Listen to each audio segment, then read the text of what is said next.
విభజన అంశాలపై ఢిల్లీలో సమావేశం జరగనుంది. కేంద్ర హోంమంత్రిత్వ శాఖ ఆధ్వర్యంలో వివిధ శాఖల అధికారులతో రాష్ట్ర ప్రభుత్వ ప్రధాన కార్యదర్శి, ప్రత్యేక ప్రధాన కార్యదర్శి, స్టేట్ రీఆర్గనైజేషన్ సిబ్బంది భేటీ అవనున్నారు.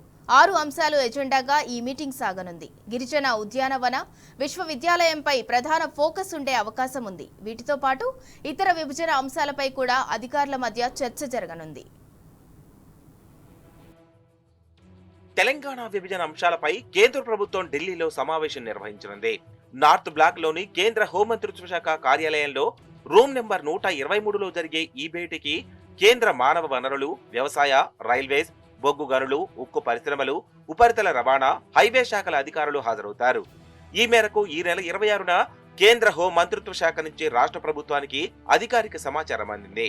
దీంతో ప్రభుత్వ ప్రధాన కార్యదర్శి శాంతికుమారి, ప్రత్యేక ప్రధాన కార్యదర్శి రామకృష్ణారావు, రాష్ట్ర పునర్విభజన శాఖ అధికారులు ఢిల్లీకి వెళ్లారు.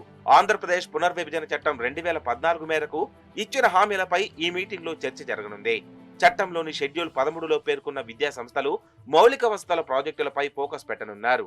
ఆంధ్రప్రదేశ్ పునర్వ్యవస్థీకరణ చట్టంలో తెలంగాణకు కేటాయించిన గిరిజన ఉద్యానవన విశ్వవిద్యాలయాలు, Kazipet railway coach factory, Khammam జిల్లా బయ్యారం ఉక్కు కర్మాగారం ఏర్పాటుతో పాటు రైల్ కనెక్టివిటీ, రాష్ట్రంలో వెనుకబడిన ప్రాంతాలకు జాతీయ రహదారుల విస్తరణ, రామగుండం ఎన్టీపీసీలో 4000 మెగావాట్ల సామర్థ్యంతో విద్యుత్ ఉత్పత్తి యూనిట్ ఏర్పాటు లాంటి అంశాలు ప్రధానంగా చర్చకు వస్తాయి.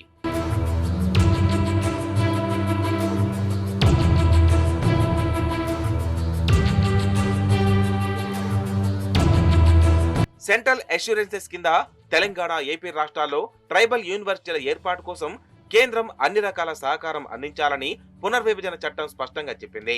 ఆ మేరకు తెలంగాణ, ఏపీ 2 చోట్ల గిరిజన విశ్వవిద్యాలయాల ఏర్పాటుకు కేంద్ర ప్రభుత్వం నుంచి సహకారం అందాలి. కానీ దాయాది రాష్ట్రం ఆంధ్రప్రదేశ్ లో ట్రైబల్ యూనివర్సిటీ ఏర్పాటు కోసం 2019లోనే కేంద్ర ప్రభుత్వం గెజిట్ విడుదల చేసి 834 కోట్ల రూపాయలను మంజూరు చేసి 424 కోట్లను విడుదల కూడా చేసింది.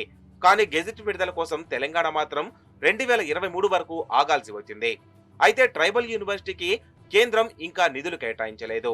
సమ్మక్క సారక్క గిరిజన యూనివర్సిటీ కోసం 357 ఎకరాల స్థలాన్ని కేటాయిస్తూ ఈ మధ్యనే రాష్ట్ర మంత్రివర్గం నిర్ణయం తీసుకున్న విషయం తెలిసిందే. హైదరాబాద్ సెంట్రల్ యూనివర్సిటీకి అనుబంధంగా మురుగులో గిరిజన విశ్వవిద్యాలయం ట్రాన్సిట్ క్యాంపస్ ను కూడా రాష్ట్ర ప్రభుత్వం ఏర్పాటు చేసింది. గిరిజన విశ్వవిద్యాలయం నిధుల విడుదల కోసం ఈ సమావేశం ద్వారా ఒక ముందడుగు పడే అవకాశం ఉంటుందని రాష్ట్రం భావిస్తోంది.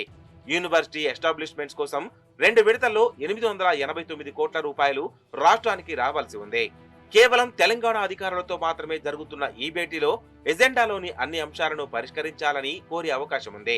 Railway coach factory, Bayyaram steel ప్లాంట్లపై కూడా స్పష్టత ఇవ్వాలని అధికారులు కేంద్రాన్ని కోరనున్నట్లు తెలుస్తోంది. ఇదిలా ఉంటే విభజన హామీల అమలులో తెలంగాణ విషయంలో కేంద్రం అలసత్వంగా స్పందిస్తోందన్నది విమర్శ.